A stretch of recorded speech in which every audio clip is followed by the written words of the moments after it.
to tire because we have not yet reached where we need to go. The Mau Mau fought for our country. They came out to fight against colonial injustices. And this is the reason why we were able to get our independence as Kenya. If the Mau Mau would have tired and said, oh no, it is too bad, we have so many people who have died, we have so many people who have been maimed, today we would not have the country of Kenya that we have. And so we have seen the Mau Mau in different places. We have seen Frelimo in Mozambique. We have seen the ANC in South Africa at that time, who came out to fight for their country. And we relieved ourselves from the shackles of colonialism.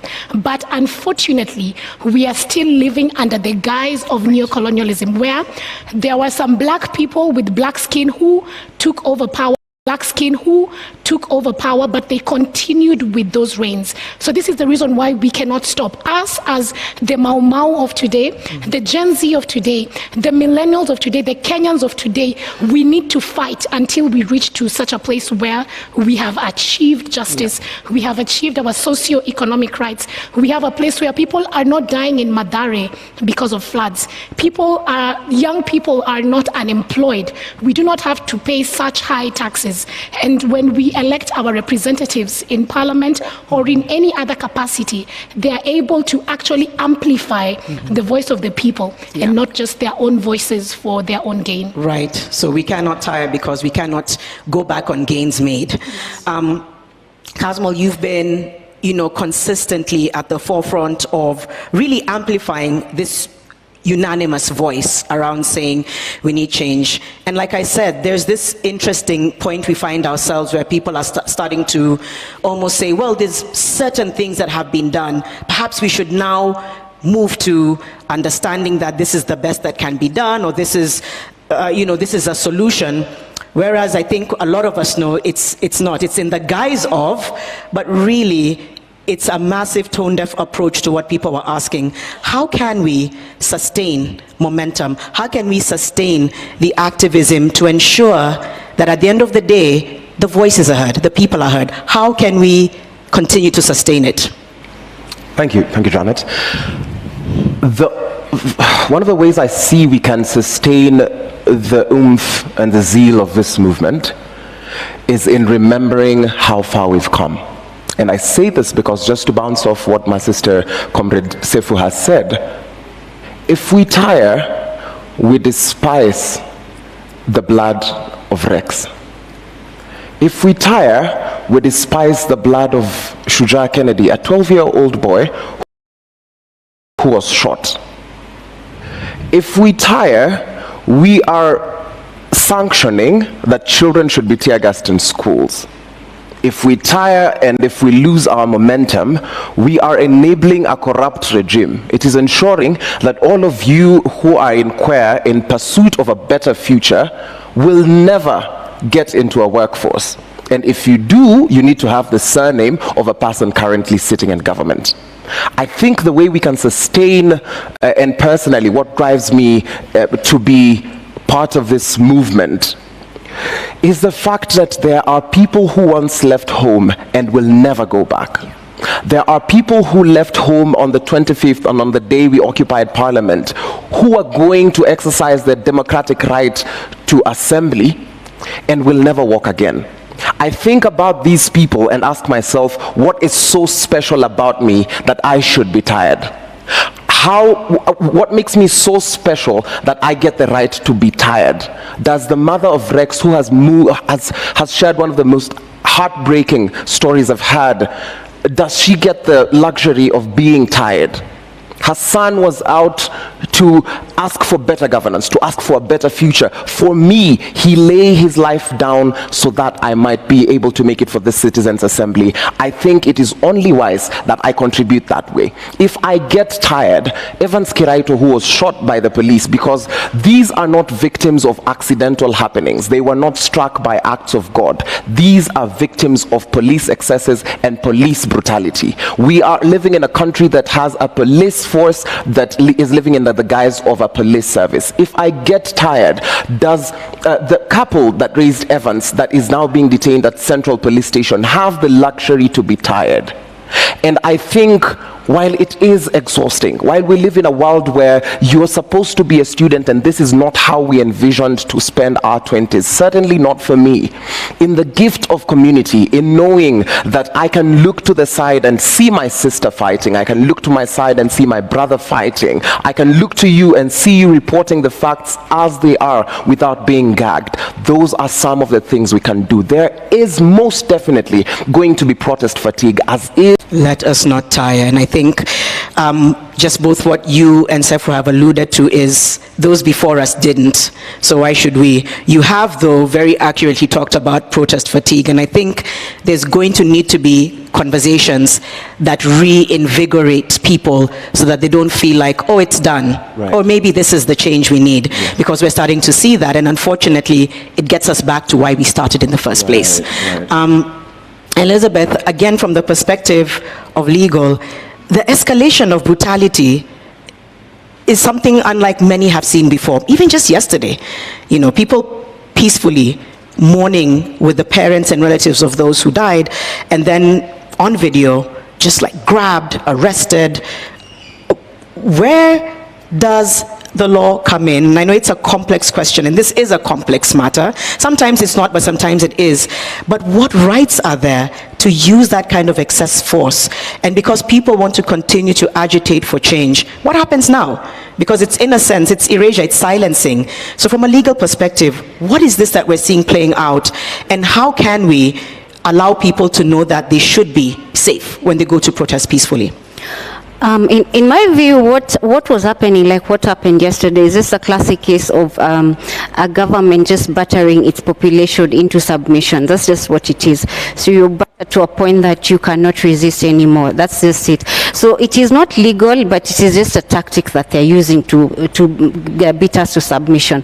Now, what my view is, any government that is in place should have a humane face. Now, this has got nothing to do with legal or being it a legal perspective, but it has to be a humane face. Now, if someone, common sense dictates that if I'm burying, the much you can do is give me at least some time to just finish the ceremony, then you can come and barge in. That is just common human decency. But you see now what the government is doing, it is now engaging in psychological warfare. It is actually wrong. So what we are saying is, why can't the relevant authorities just follow the right procedure? It's not like someone is going to run away if they're already attending a funeral. Let them finish. Just give them the decency of mourning, and then you can continue. But we are also seeing a situation where they're even now going to estates now. They're taking those attacks to people in their own homes, you see. So we're slowly getting to a point where now the population is getting so battered, they don't know where it is safe anymore. You're not safe in the town, you're not safe in your own home, so where do you go now, you see? So it's just instilling that fear. But people need to know that nothing comes easy, and this government, actually what it is doing is actually very wrong.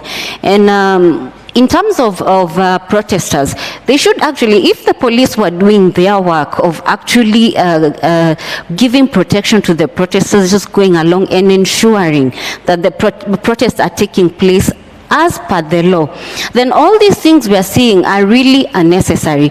I don't see why the government has to go into estates. If people are running away, why would they be running away if the proper procedure of a protest is actually being followed? So I think we need a humane face to the engagement that is there between the police, the relevant government authorities, and its own population. That's what I think. Yeah, thank you for setting that tone and saying it's clearly, completely, it's unlawful, because it's important that that's highlighted.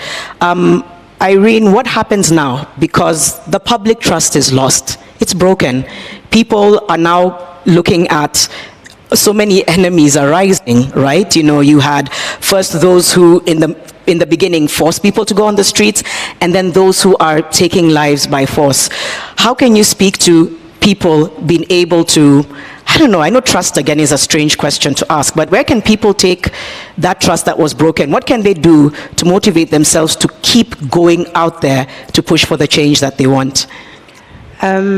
First, let me go back to what Wanjeri had said. Yeah. I think the Utu in Utumishi, kwa wote, is no longer there. And that's why they keep being brutal every time. Because why would you go and beat somebody who was just walking? Personally, I experienced police brutality. I was among the first casualties on the 18th because they hit me with a canister. At the police station, you know, when you're at the police station, you think you're at the safest place, that nobody would actually come and attack you there. And that's where they hit me. And for a moment, I couldn't walk. Like, it was so painful. And I was wondering, now, what am I supposed to do? And they keep throwing their tear gas to people. Imagine we are at the station, and we are advocates. So I thought to myself, if this is something they can do to lawyers, how about other people, the common wananchi, who doesn't even know, has not even read about their rights? Because we're advocates, we know our rights, we can sing them to you, but they act this way with us. So how about other people? That's what I thought about every time I was there until I was taken to the hospital for treatment. Now, in order to gain trust, I think we need to see bodies like IPOA working. That is how to gain public trust, because they're the ones who are charged with the oversight role. They're the ones who are supposed to come after these policemen. Have they started doing that? Based on the report that we saw, I think a week ago, personally, I feel that is very inadequate. They have not even started doing the work. So how are we going to be able to trust them if they don't even do their mandates? And not to water down the sentiments of the IPOA lady who was here last time. I must have forgotten her name, I'm sorry. But people were not impressed with the kind of answers she was giving that day. It looked as though she was being evasive. She was not answering the questions. We want to know, what are you doing about it? What steps have you started taking about on these matters that are being reported? You cannot tell me that you cannot find the bullet that shot Rex, and that's why you can't do anything. Who's supposed to find the bullets? Who's supposed to do the what is it called, when the examination? Is it us?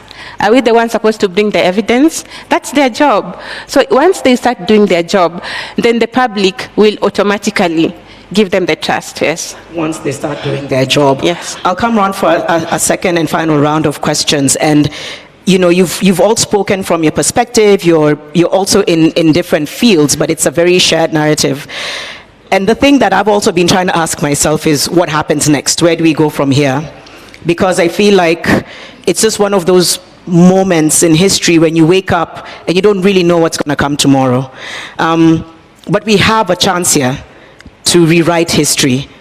And I often feel like sometimes Kenyans have been, somebody once said, Kenya is like Africa for beginners. Yeah. And the way they described it is that perhaps there's been so many difficult moments, and it's not devaluing what we've gone through.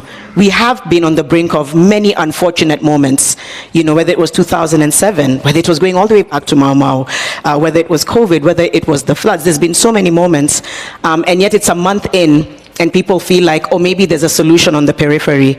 Personally, I find that worrying, but I also get that maybe we've internalized that normalcy of where somebody says you're used to the crumbs you get, right? So we do need to continue the conversation, but how do we move this forward? You can answer from maybe from a personal perspective, from your space and your industry. How do you think we move forward today? Yesterday, there was really violent arrests. The intimidation, as Elizabeth has said, it's escalating in a really dangerous way. It's silencing, and there's a submission that's been enforced. So what happens next? I want to just give an analogy for those of us who went to school and preschool or lived in any of the neighborhoods. There are some people whenever we are growing up, there are always bullies. So when you find the narrative of a bully, it is always someone who they will come and look down on you. Maybe they think that they are the prettiest group of people in school, or they're the richest people in school, or they're the brightest people in school. So they always come, and there's this child who is always being bullied. And until that time that this child or this person stands up to any of these people, it never changes. So maybe people go through that cycle of bullying, and those people, it's either you're part of them or you keep avoiding them. And I'm sure for most of us, we've gone through such a situation. So it only takes one person who you're so backed at a corner. At some point when someone backs you at a corner, the only thing you can do is push out. When you reach rock bottom, there is nowhere else to go. So you can go down and go down and go down, but the moment you reach rock bottom, Janet, there is nowhere else to go but up. And I think this is where we are at as Kenyans at the moment. We are at a point where we are so pressed at a wall, so we are fighting back with all that we have. And the only thing we need to do is look at this monster that is harming us. We need to look at it and to address it and to confront it. This is the only way that we are going to win. So I don't think that people really are fatigued. It is just that people are being threatened. People are being someone is submitting you into silence. So, and we are being pushed to a wall, to such a place that now we are going to get to push back. When we look at the situation today and the conversations going on, even political conversations and around the scope, a lot of people are saying, okay, you know what, there's a lot of anarchy now, there's a lot of looting, there's a lot of, businesses that are losing their money. And I just want to say that money is not more important than lives. Money is not more important than justice. We can talk about peace, but we can have peace and hunger. They can coexist at the same time. We can have peace and have exploitation. They will coexist in the same space. We can have peace and we can have injustice. So having peace is not a prelude to having justice. What we are asking for is justice. What we are going out to get is justice. And in the words of one of our forefathers, known as Dedan Kimathi, he says, it is better to die on our feet than to live on our knees. So we cannot keep on living on our knees because we are scared. It is better to die on our feet, fighting and getting this justice that we want, than it is to live on our knees. And also I'll finish, before I finish, with Thomas Sankara, who says that any soldier who does not have an ideology is a potential criminal. So a soldier in this case does not just mean the military people or the police, people who are fighting for their rights and their justice. And all of us who are going out there are soldiers. So we need to have an ideology and see what is this that we really want to change. And really what we want, for example, it's not just Ruto to go. We want Ruto and Rutoism, whereby you're picking people because they're your friends, where we have people who are in cabinet and they are not really qualified, where we have the police using excessive force, which they should not be doing. So we want an overhaul of the system. And when we have this in our mind, then we should be able to get to where we're going.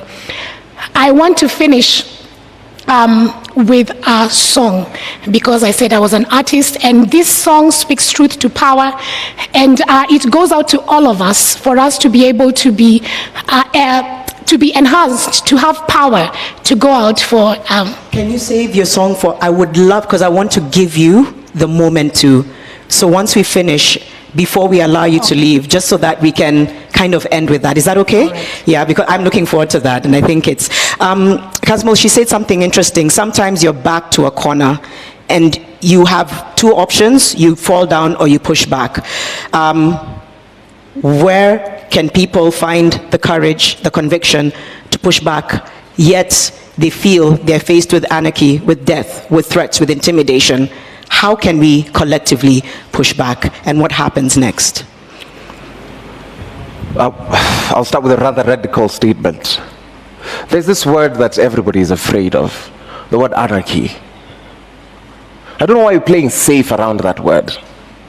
Anarchy is a political ideology. And it is the political ideology that the government wants to push us to. And I say this because if you analyze what the word anarchy is, it's just basically anti-Rutoism. Because what the outgoing President Ruto is running is akin to what could be described as, and pardon my largesse, a kakistocratic tumbocracy. In the sense that the only way you can qualify for this government is if you're utterly corrupt, if you're utterly inept and uneducated, and if you have a name that has bedeviled this country for long.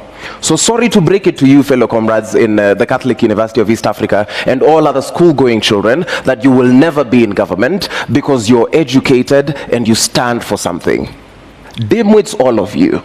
That is what we are fighting. I need us to be alive to this reality because that informs our now and that will inform our what next. I used to be shy of this question, but Kenya is akin to, I would liken our beloved country to a beautiful woman in a narcissistic and abusive relationship. And asking that woman what next is after she bears her heart out to you and you tell her, wa, sauta do.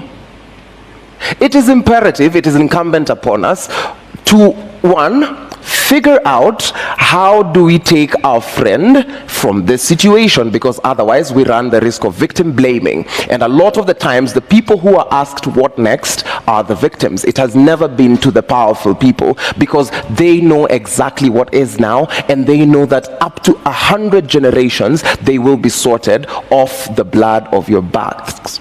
And they use your blood to sign political deals. That's all that's needed.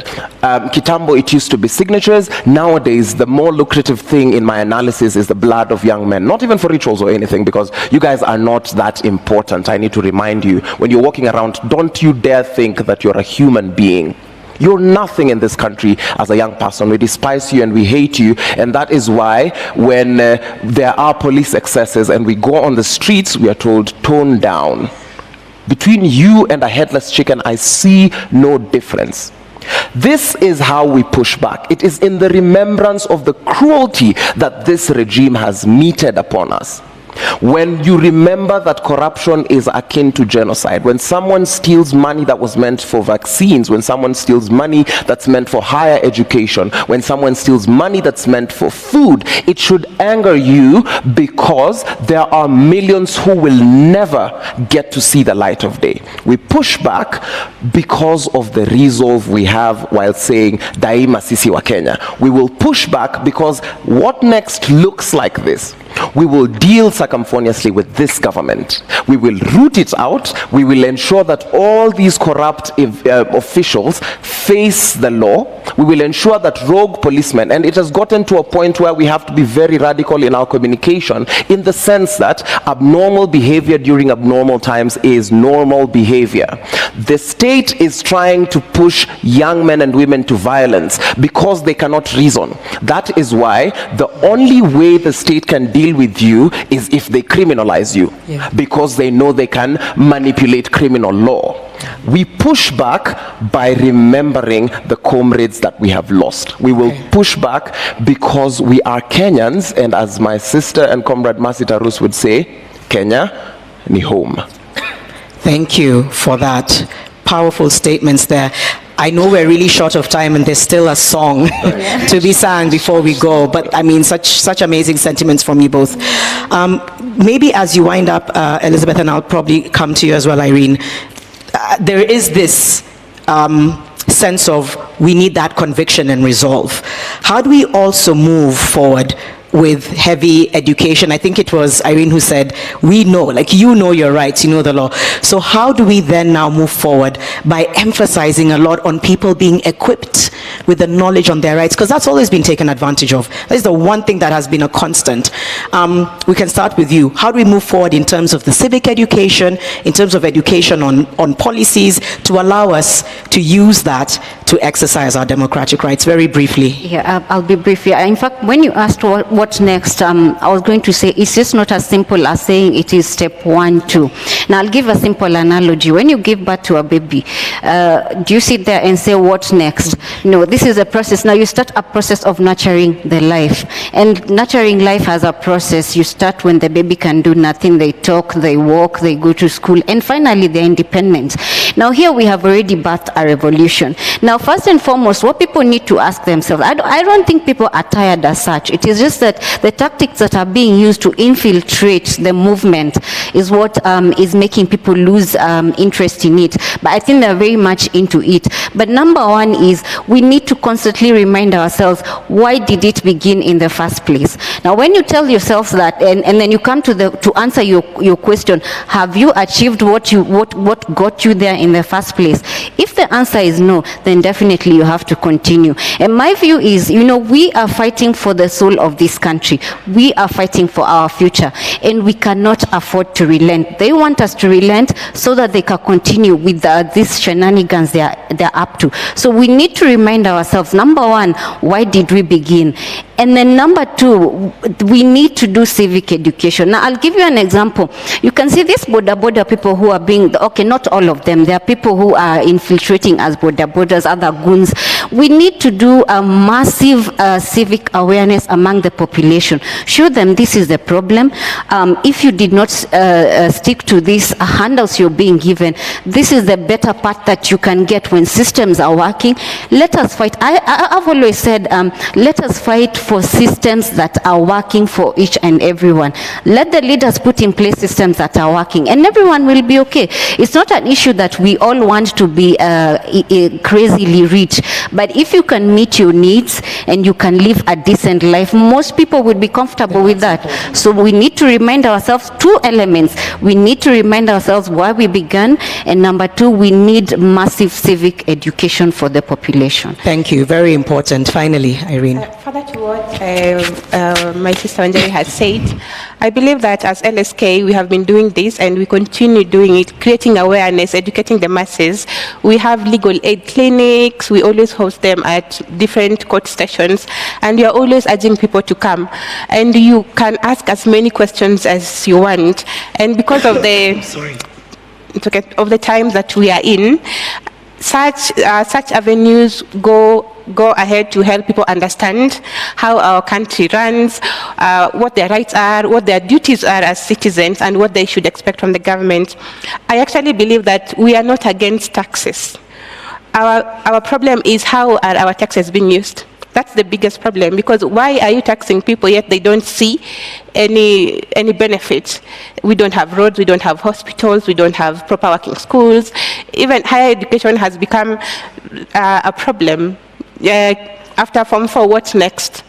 Are they going to, like they were saying, they give people boda? I'm not looking down on boda riders, but all of us cannot be boda riders. Right. You see, so we need to have systems that work, and we need to have the NGOs and the civil society organizations partner up and hold this. We used to hold the legal awareness clinics. We used to go to the people. Even if you go to a market, you find so many people to educate, so many people to tell about their rights, and people are always willing. But even when they are not, sometimes you go somewhere and they want something, wanakuuliza, umetuletea maziwa, umetuletea mkate. I say sometimes we don't have bread, but we have knowledge, and I urge people to actually show up for these things. Thank you. Thank you for that emphasis on educating and enhancing the knowledge. Before we allow our song, quick announcement, and this is for those in the room, those who are watching. If you or your loved one has gone missing, been arrested, tortured, detained, injured, or died since the beginning of the protests on the 18th of June 2024, please feel free to record your complaint at room L4. So I believe that's now on site.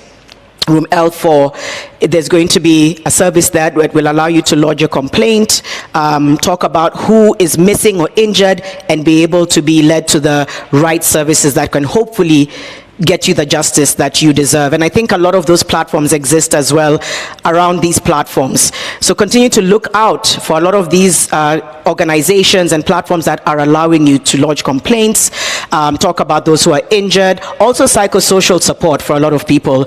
Make sure you look out for that information. And so before we head over to the space in just a few moments, a huge thank you to all of you. I think a round of applause, as I know we're going to be led out with song. Thank you for the emphasis on resolve. Thank you for the emphasis on civic education, and thank you for the emphasis on knowing that it starts with us, and that we can move that change. And so, please, over to you. Kupigwa na kupokonywa maisha hakutatuzuia sisi wananchi kunyakua uhuru wetu na haki ya jasho letu.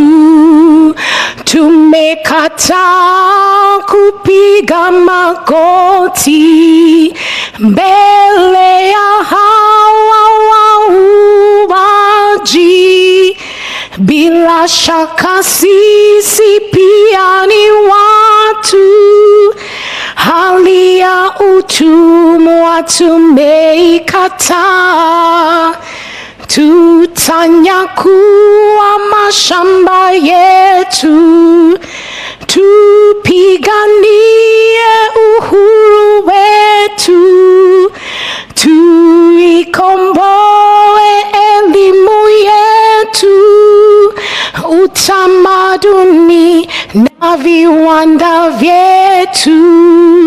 Sisi hatutaki kudhulumiwa, hatutaki tena mauaji, ili kupetuli angushe haki na uhuru zichanue, na uhuru wetu wa Kenya, uhuru wetu wa Kenya tupigani. Let me see your face. Na katiba yetu Kenya, katiba yetu Kenya tutekeleze.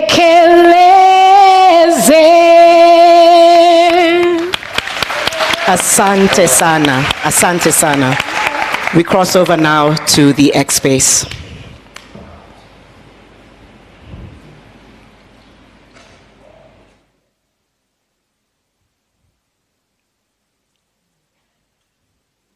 That was amazing.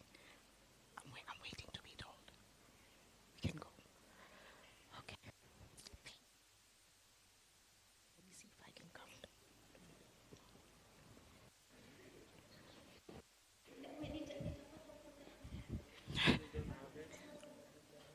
I wanted to just say bye. Yo, that was, and I love that song.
mwananchi mzalendo.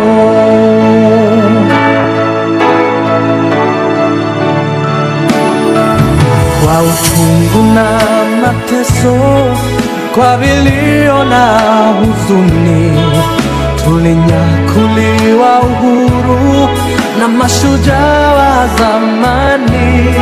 Hawakushtushwa na risasi au kufungwa gerezani. Nia yao ukombozi, kuvunja pingu za ukoloni. Naishi na tumaini, najitolea daima Kenya. Hakika ya bendera ni uthabiti wangu. Nyeusi ya wananchi na nyekundu ni ya damu. Kijani ni ya ardhi, nyeupe ya amani. Daima mimi Mkenya, mwananchi mzalendo.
Niko njaa hata siwezi karanga, uwe hai shagala bagala, niko tayari kulipa gharama sitasimama maovu yakitawala, sitasimama maovu yakitawala. Ufisadi, ubinafsi, ukabila, kuuza sura, wataki kuuza sera, undugu ni kufaana, sitasimama maovu yakitawala, sitasimama maovu yakitawala. Hatuget wadhifa, una deserve, bila kasha makashfa. Hii society Kenya wanaeza, share ni nyungu ya busa ama kecho ya shisha. Mfuko zinasikia eko, unajua thamani ya mali na size ya kifuli. Eyo, ujaibiwa jua unakaa kitu worth, risking jail time, police bullets for.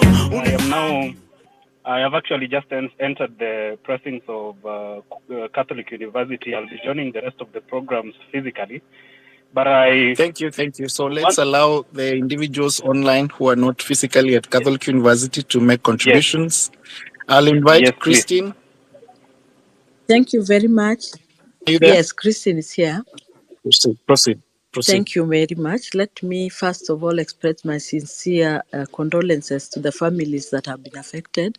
My name is Christine Sadi. I'm a medical doctor, the national president for Kenya Medical Women's Association and the founder of the same. When Mama Rex was talking, I was very moved by the trauma that she's going through. And I wanted perhaps just to mention that we may be able to provide some kind of counseling support if that is required for those who are going through very tremendous stress, if that has not yet been provided.